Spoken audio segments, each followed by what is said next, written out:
Hey guys, got another new beast and a couple new stratagems today, so we're going to check them out like usual. So, new beast called Chaos. Check out and see what he does. Check out the unlock and the max just like normal.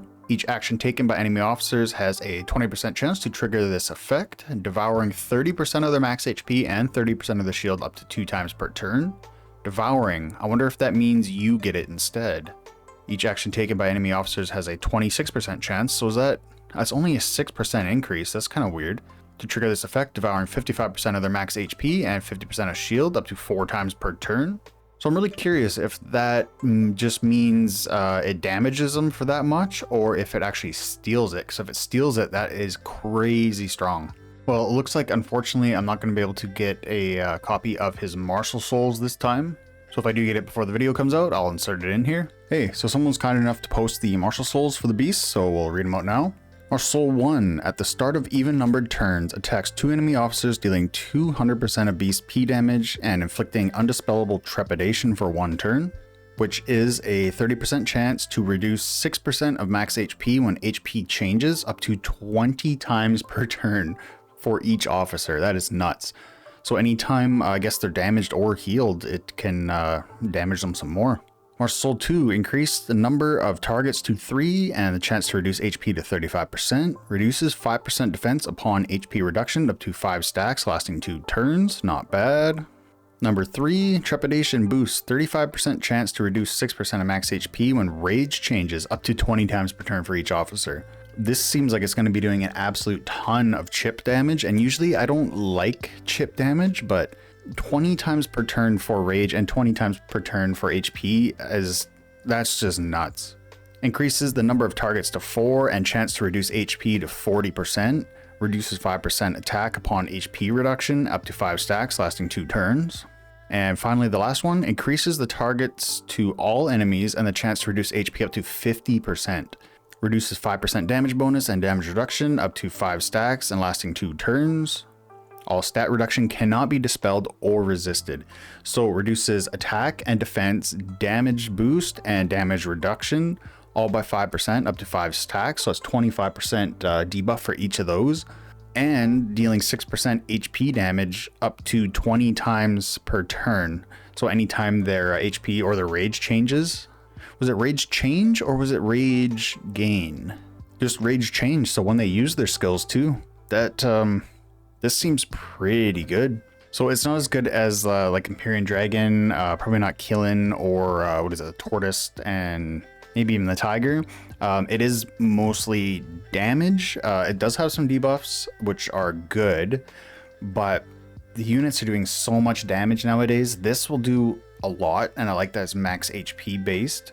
But I do think that you're probably better off using Beasts for different utilities, like different debuffs, resisting stuff like Empyrean Dragon, stuff like that, then rather than straight damage.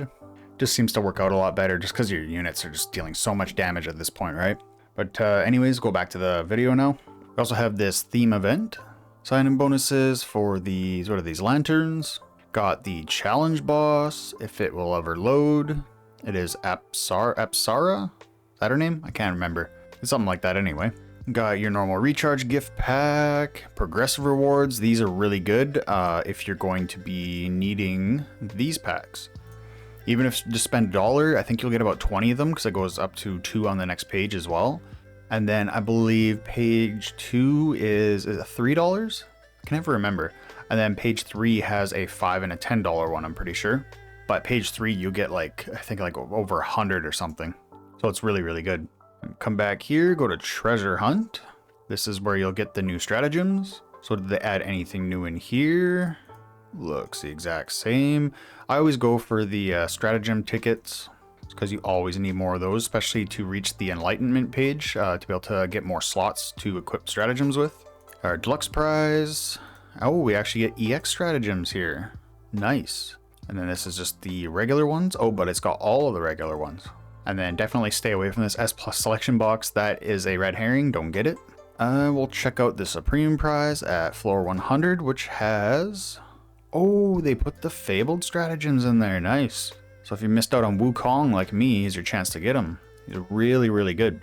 Final damage 20%, each action 16% chance to trigger the effect. If the enemy is invincible or unyielding, ignores their status and deals 95% damage.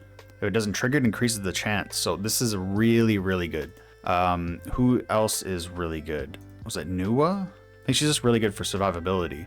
Upon entering battle, gains bulwark equal 20% HP, gains 20% damage bonus, and 50% damage reduction when any shield persists, which there's always shields, right? Deals 40% more final damage to shielded officers, so that is actually an offensive one. So these are like really, really good.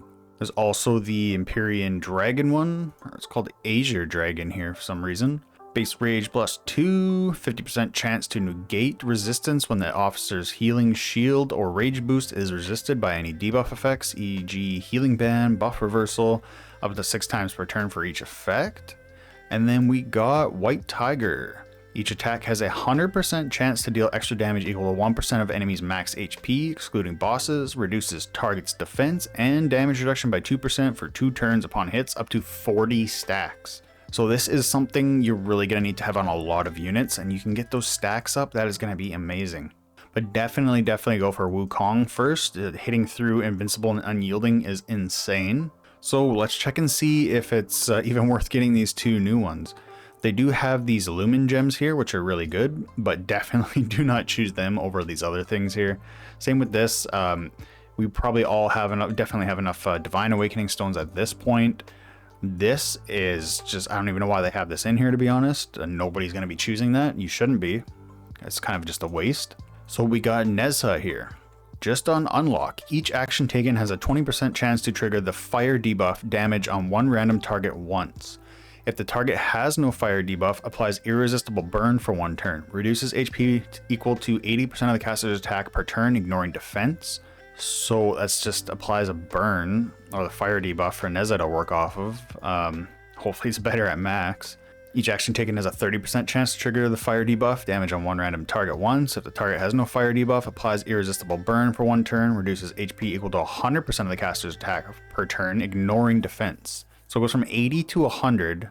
The chance, where is the chance here? 20% to 20% to 30%, 80% to 100.